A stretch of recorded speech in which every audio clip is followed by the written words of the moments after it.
कहानी की शुरुआत में हम टॉम नाम के एक आदमी को देखते हैं जिसके ऊपर आज भूत पिशाच का साया है, इसीलिए बिस्तर से उठकर वो आत्महत्या करने के लिए प्लान बना रहा था। तभी एक औरत उसके बिस्तर से उठकर कहती है, ए आइटम इतनी जल्दी उठा क्यों? दूसरा कहती है, शुरू करना यार। तीसरा कहती है, आज पूरा दिन लेना हमारी। उधर टॉम को कुछ भी समझ में नहीं आ रहा था कि अगली रात उसने कितना गुलछड़े उड़ाया है। तभी वो एक फोटो में एक भूत को देखता है जो मुंह उठाकर फोटो खींचने के लिए आया था, जिसको देखकर उसकी फट जाती है और वो ब्लेड से नस काटने के लिए जाता है। दूसरी तरफ तब तक उसके घर में उसकी एक्स गर्लफ्रेंड निर्मा आती है और उसके पास आकर उसे गले लगा लेती है। वो अपनी बड़बड़ चालू करती है, लेकिन टॉम तो अभी 3 खूबसूरत लड़कियों के साथ मुंह काला करके देवदास बना हुआ था। वो कहती है, मैंने सुना है तुम किसी को डेटिंग कर रहे हो, क्या मुझसे उसको मिलाओगे नहीं? तभी वो बेडरूम की तरफ झांकती है और उन 3 खूबसूरत औरतों को पैंटी पहनकर एक दूसरे की तरफ तकिया फेंक कर मजा करते हुए देखती है। इधर टॉम को मरने की बहुत हड़बड़ी थी, इसलिए वो टेबल में रखा हुआ नींद की गोलियों को खाकर मरने का फैसला करता है। लेकिन इससे पहले वो बालकनी जाकर आखिरी बार के लिए बाहर का नजारा देखने लगता है। इसी बीच निर्मा बातों बातों में उस नींद की गोलियों से भरा हुआ डिब्बा उठा लेती है, जिस वजह से टॉम वहाँ पर आकर बिना देखे ही एक दूसरे डिब्बे को उठाकर सारी गोलियां बिना पानी के जेम्स की तरह निगल जाता है। तभी वो देखता है कि उसने कोई नींद की गोली नहीं बल्कि वाइग्रा की गोली खा लिया है। दोस्तों, अगर आपको वाइग्रा किस चीज की दवाई है इसके बारे में पता नहीं है तो कांग्रेचुलेशन, अभी तक आप बच्चे हो। इधर वाइग्रा की गोलियां खाने की वजह से उसकी मर्दों की ताकत बढ़ने लगता है और बढ़ते बढ़ते वो 1 हाथ लंबा और 2 लीटर की पेप्सी की बोतल की तरह चौड़ा और भारी बन जाता है, जिसकी वजन उससे संभाला नहीं जा रहा था। इसलिए वो लुढ़क लुढ़क कर बालकनी पहुंच जाता है और उसकी वजन से नीचे गिर जाता है। निर्मा आकर देखती है कि उसकी मौत हो चुकी है और हम देखते हैं कि उसकी मौत किसी दुर्घटना से कम नहीं और उसने मरते मरते तो म्युनिसिपैलिटी का रास्ता भी खोद दिया है। खैर, आगे हम एक बेचारे आत्मा हैंगर को देखते हैं जो क्रेन से भारी भरकम सामानों को इधर उधर कर रहा था। उसे पैसों की काफी जरूरत है, इसलिए वो ओवर ड्यूटी करता है, जिससे वो काम बिगाड़ देता है और उसको उसकी नौकरी से निकाल दिया जाता है। आगे वो एक नाइट क्लब में जाता है जहाँ पर एक खूबसूरत बारटेंडर लड़की उससे पूछती है कि उसकी जिंदगी कैसे चल रही है, जिसमें वो कहता है कि उसकी जिंदगी तो एक बस मजाक बन चुका है। तभी उसकी मुलाकात उसकी 2 दोस्त जय और बीरू से होता है और बीरू उसके सीने पर सर ठोककर उसे वेलकम करता है। जय की बातों से हमें पता चलता है कि जय के बाप ने हैंगर की माँ को लपेट चुका है, यानी उन दोनों के बीच नाजायज रिश्ता था। हैंगर कहता है, छोड़ ये सब कुछ, तुझे मैरी पता है? अरे तेरी झक्कास बीबी कौन भूल सकता है, हमने तो कितनी बार चाय पिया है तेरे घर जाकर, छोड़कर चली गई मुझे, तुझे छोड़कर चली गई, बहुत बुरा हुआ तेरे साथ, चल हम लोग कहीं पर फिशिंग करने के लिए चलते हैं। जिसके बाद वो अपने ख्यालों में डूब जाता है और हम देखते हैं कि अगली बार जय और बीरू फिशिंग करने के लिए जब गए थे तभी वो दोनों एक ही टेंट पर सोए थे और एक साथ उस टेंट के अंदर घोर तपस्या किए थे।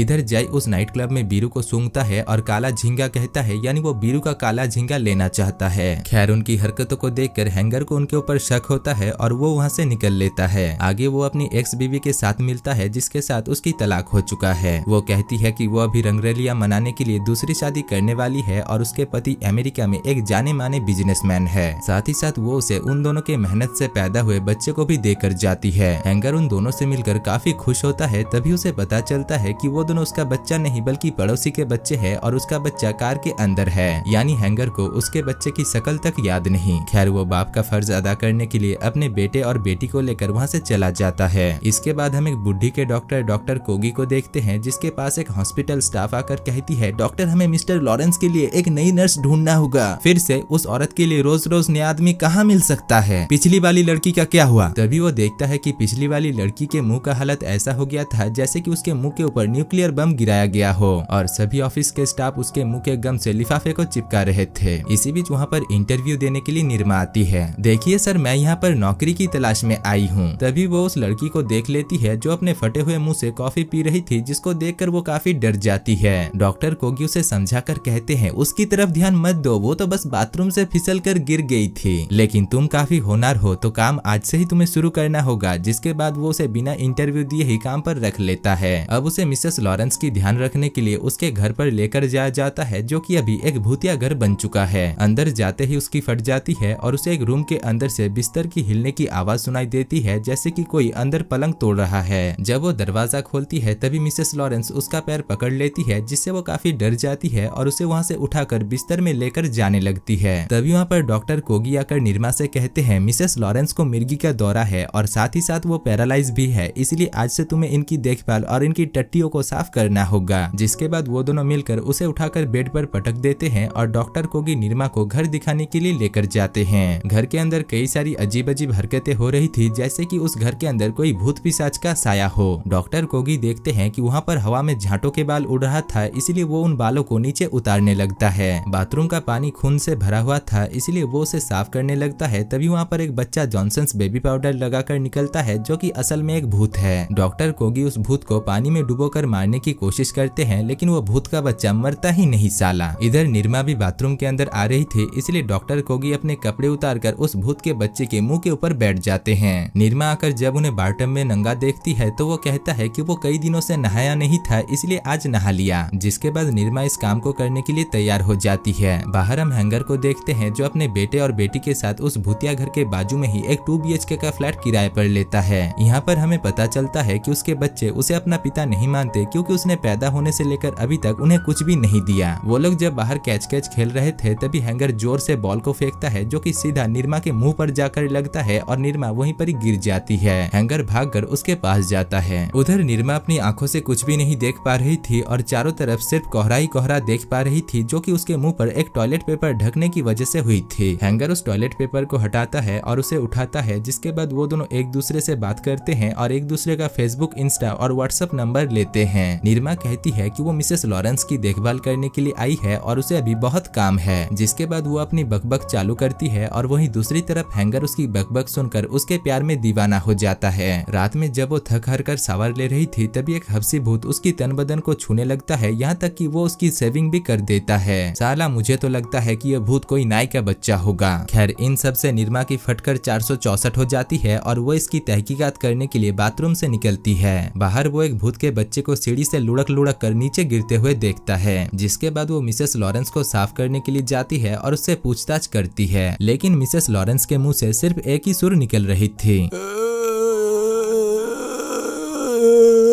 निरमा यहाँ पर भी अपनी बकबक जारी रखती है और बातों बातों में वो मिसेस लॉरेंस को उसकी गर्मा गर्म मूत से धोने लगती है और आखिर में वो उसके सर पर भी गर्मा गर्म मूत निचोड़ देती है। तभी वो देखती है कि उसने क्या कांड कर दिया है, इसलिए वो तुरंत गाड़ी धोने वाली पानी के पाइप को लेकर आती है, जिसको मिसेस लॉरेंस के मुंह पर मारती है और मिसेस लॉरेंस दूर झाड़ियों में जाकर गिरती है। इसी बीच उसे घर के अंदर से उस हब्सी भूत की आवाज सुनाई देती है और वो उसे चेक करने के लिए घर के अंदर जाती है। अब क्योंकि रात का समय था और मूवी भी भूतिया है, इसलिए करंट चली जाती है और वो लाइटर लेकर उस भूत को ढूंढने लगती है। काफी देर तक ढूंढने के बाद उसे वो भूत का बच्चा मिल जाती है, जो कि जॉनसन्स बेबी पाउडर लगाकर उसके सामने आता है, जिसको देखकर वो डर के मारे छुप जाती है। अगली सुबह वो ये बात अपने पड़ोसी हैंक को जाकर बताती है। मैं तो कल डरी गई थी, मैं जब शावर ले रही थी तभी एक भूत मुझे पीछे से आकर छू रहा था। हो सकता है कि वो कोई तुम्हारा पुराना आशिक होगा। नहीं नहीं, मेरी कोई आशिक वाशिक नहीं है। जिसके बाद वो फिर से उसे अपनी रामायण सुनाती है और उसे अपनी पहली शादी के बारे में बताती है। वो कहती है कि उसके पहले पति दिन रात सुबह शाम बस उसकी ले लेकर उसके पिछोंडे को सुतली बम से न्यूक्लियर बम की तरह बड़ा बना दिया था और दूसरे पति ने उसे रेसलिंग करवाने के लिए एक रिंग पर उतार दिया था, जिसमें जब वो एक रेसलर को मारने के लिए गई थी तभी वहाँ पर एक दुर्घटना हो जाती है, जिससे उसके पति के साथ साथ कई सारे लोग भगवान के प्यारे हो गए थे। लेकिन साथ ही साथ वो ये भी कहती है कि मैं तीसरा मंगलसूत्र उसी से पहनूंगी जो मुझे दिन रात सुबह शाम पलंग तोड़ एक्सरसाइज करवाए। जिसके बाद वो दोनों एक दूसरे को किस करते हैं, यानी वो दोनों एक दूसरे के प्यार में पड़ चुके हैं। तभी वहाँ पर एक जोरदार बादल गरजता है और आंधी आने लगता है। निरमा उस बादल को देखकर कहती है, ये बादल तो कुछ जाना पहचाना लग रहा है। हम देखते हैं कि वो बादल किसी आदमी के पिछवाड़े के जैसा लग रहा था और बिजली का पाद मार रहा था, जिसको देखकर तुरंत वो सभी डर के मारे घर के अंदर घुस जाते हैं। थोड़ी देर बाद आंधी जब शांत होता है तभी हैंगर बाहर अपने बेटे को ढूंढने के लिए जाता है। रास्ते में वो देखता है कि सभी चीज पॉज हो चुका था और किसी की भी गाड़ी स्टार्ट नहीं हो रही थी, यहाँ तक कि एक आदमी की टट्टी भी फंस गई थी। आगे जाकर वो देखता है कि धरती फट चुका है और वहाँ से धुआं निकल रहा है, जिसको देखकर वो डर के मारे दो लड़कियों की संतरे पकड़कर उन्हें पीछे हटाता है। तभी वहाँ पर एक बड़ा सा एलियन आकर पूरे शहर को तबाह करने लगता है, जिससे पूरे शहर में भगदड़ मच जाती है। दूसरी तरफ घर के अंदर निरमा को वो भूत का बच्चा क्लू देता है कि कैसे इसे रोका जा सकता है, जो कहकर वो वहाँ से गायब हो जाता है। जिसके बाद निरमा भी घर से निकलकर भगदड़ में चली जाती है, जहाँ उसकी मुलाकात हैंगर से होता है। वो उसे बताती है कि इन सब में उस भूत बच्चे का हाथ है और वो उन क्लू की मदद से इसे रोक सकती है। लेकिन हैंगर को अपने बच्चे को बचाना था, इसलिए वो निर्मा को अकेली ही ये सब कुछ करने के लिए कहकर अपने बेटे और बेटी को लेकर एक डीजल कार में बैठकर वहाँ से निकल लेता है। दरअसल उसे और निर्मा को वहाँ पर एक ऐसी मशीन मिल गई थी जिसको कार पर लगाने पर उस कार में कोई भूत का साया नहीं रह पाता, जिस वजह से कार स्टार्ट हो जाता है। इधर निर्मा शहर में एक प्लेन को क्रैश हुआ देखती है, तभी एक बक्सा प्लेन से लुढ़क कर आता है और उसके जबड़े में आकर लगता है और वो मुंह के बल आकर गिरती है। इसी बीच प्लेन के अंदर से एक लड़की निकलती है जो निर्मा को देखकर कहती है, अरे निर्मा तू। अब उन दोनों की तू मैं से हमें पता चलता है कि वो दोनों बचपन का लंगोटिया दोस्त है। ओ तेरी की, कितना टाइम हो गया तेरे से मिले हुए, मुझे तो लगा तू मर चुकी होगी। मैं भी वही सोच रही थी, तू भी टपक चुकी होगी। जिसके बाद वो उसे बताती है कि वो अभी एक रिपोर्टर बन चुकी है और गर्मा गर्म न्यूज के तलाश में यहाँ पर आई है। लेकिन इस एलियन अटैक को देखकर उसे लगता है कि इंसान हार चुका है और अब एलियन ही इंसान के ऊपर कब्जा कर लेगा। तभी निर्मा अपनी डायरी निकालती है और कहती है, नहीं ऐसा नहीं हो सकता यार, देख मैंने भूत बच्चे के क्लू से इसका सॉल्यूशन ढूंढ लिया है। उस भूत के बच्चे के हिसाब से उसका घर माइल 62 के आसपास में ही है और वहाँ पर जाकर हम इसे रोक सकते हैं। इसके बाद वो उसे वो मशीन दिखाती है जिससे किसी भी कार को स्टार्ट किया जा सकता है और उसकी मदद से वो दोनों कार लेकर वहाँ से जाने लगती है। अब काफी देर तक सफर करने के बाद वो दोनों काफी थक जाते हैं और निर्मा को काफी नींद आ रही थी, इसीलिए वो अपने सर पर कॉफी डालकर किसी तरीके से जगी रहती है। तभी ब्रेंडा देखती है कि वो दोनों माइल 62 तक पहुँच चुके थे, यानी ये वही जगह है जहाँ पर उस भूत के बच्चे का घर परिवार रहता है। वो दोनों कॉस्ट्यूम बदलकर उसके अंदर चली जाती है, जहाँ पर पहले वो दोनों एक अंधी लड़की और एक बावले आदमी को देखती है जो वहाँ पर रेस कर रहे थे।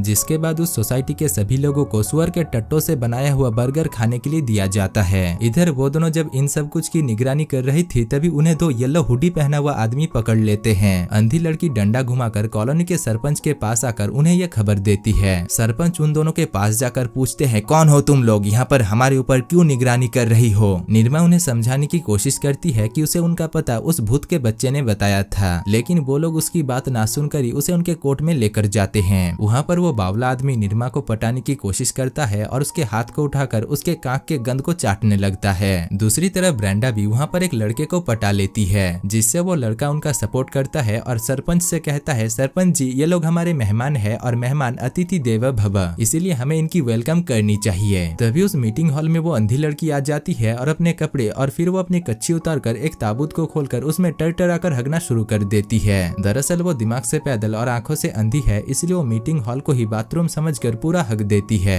दूसरी तरफ उसकी ये सब कुछ हरकतें मीटिंग में मौजूद सभी लोग मुंह उठाकर देख रहे थे। अब हगने के बाद वो बिना धोए ही कच्ची पहनकर वहाँ से चली जाती है। जिसके बाद मीटिंग में फैसला होता है कि निर्मा और ब्रांडी उनके साथ रह सकती है, लेकिन वो लोग इस सोसाइटी को छोड़कर कभी भी वापस नहीं जा सकती है। दूसरी तरफ हम यूनाइटेड नेशन की एक मीटिंग को देखते हैं, जहाँ पर अमेरिका के प्रेसिडेंट इस बारे में बात कर रहे थे कि कैसे एलियन अटैक से बचा जाए। उन्होंने एक मशीन का इन्वेंट किया था जिससे किसी भी एलियन को नंगा किया जा सकता है, जिससे शर्म के मारे वो एलियन यहाँ से भाग जाएंगे। लेकिन उनका ये दाव उल्टा पड़ जाता है और वो खुद सभी देश के प्रेसिडेंट के सामने नंगा हो जाता है, पर उनको अभी भी पता नहीं था कि उनका सब कुछ दिख रहा है। इसी बीच जब वो उस मशीन को ठीक कर रहे थे, तभी गलती से वो सभी प्रेसिडेंटों को नंगा कर देते हैं और वहाँ पर भगदड़ मच जाती है। दूसरी तरफ रात को उस कॉलोनी के सरपंच को किसी ने चाकू घोंप दिया था और उनके पास सिर्फ 2-4 मिनट ही बचे हुए थे, इसीलिए वो निर्मा और ब्रांडी को अपने पास बुलाकर कहते हैं कि इन सब का जिम्मेदार और कोई नहीं बल्कि उसका सौतेला बेटा है, जो कि एक दिन एक फीमेल रेसलिंग देखने के लिए गया था, लेकिन वहाँ पर एक बहुत बड़ा एक्सीडेंट हुआ और उसकी दबकर मौत हो गई। साथ ही साथ वो ये भी कहते हैं कि ये सब कुछ तभी रोका जा सकता है जब उसे उसके कातिलों के बारे में पता चलेगा। अब ये सब कुछ सुनकर निर्मा परेशान हो जाती है, क्योंकि वो कातिल और कोई नहीं बल्कि वही है जिसकी वजह से रेसलिंग में उस दिन एक्सीडेंट हुआ था। तभी वहाँ पर वो बावला आकर सरपंच को और एक चाकू घोंप देता है, जिससे सरपंच की वहीं पर ही राम नाम सत्य हो जाता है। इसके बाद जब वो दोनों वहाँ से बाहर निकलते हैं, तभी एक एलियन आकर उन दोनों को पकड़कर एक टोकरी में डालकर वहाँ से लेकर जाने लगता है। आगे जाकर वो एलियन हैंगर और उसके बच्चे को भी पकड़ लेता है और टोकरी के अंदर निर्मा हैंगर के साथ वापस से मिलकर बहुत खुश होती है। जिसके बाद वो एलियन उन्हें जिग्सॉ के ट्रैप में लेकर जाते हैं। टीवी में एक पुतला जो कि जिग्सॉ का डॉल बिली है उन्हें बताता है कि उनके पास सिर्फ 60 सेकंड का ही वक्त है। जिसके बाद निर्मा और ब्रांडी के चेहरे में लगा हुआ मशीन उनके सर को फोड़ देगा और हैंगर के कमर में लगा हुआ मशीन हैंगर के पिछौंडे के अंदर बाहर होता रहेगा। लेकिन इससे बचने का वो एक उपाय भी बताता है और कहता है कि इन ट्रैप्स को खोलने की चाबी निर्मा की आंखों के पीछे है और वो अगर अपनी आंखों को काट कर उसे निकाल पाती है तो उन सब की जान बच जाएगी। जिसको जानने के बाद निर्मा अपनी आंखों को निकालकर उस चाबी की मदद से सबको वहाँ से फ्री कर देती है और आंखों को फिर से लगा लेती है। तभी निर्मा को वहाँ पर एक कुमोट के अंदर कुछ तस्वीर मिलती है, जिसको देखकर उन सबको पता चल जाता है कि वो जॉनसन्स बेबी पाउडर लगाया हुआ बच्चा और किसी की नहीं बल्कि उस पुतले यानी जिगसॉ का ही बच्चा है। और क्योंकि निर्मा की वजह से उसकी मौत हुई है, इसलिए जिगसॉ अपने बेटे की भटकते हुए आत्मा को शांति देने के लिए उन एलियंस को दुनिया को तबाह करने का ठेका दिया है। यहाँ पर सब कुछ पता चल जाने के बाद जिगसॉ उन सबसे माफी मांगता है और एलियंस के कॉन्ट्रैक्ट को बंद करके उन्हें छोड़ देता है। इसके बाद मूवी के आखिर में हम हैंगर और निर्मा को देखते हैं जो एक दूसरे की पप्पी लेते हैं और दोस्तों इसी के साथ ही इस मूवी की कहानी खत्म हो जाती है।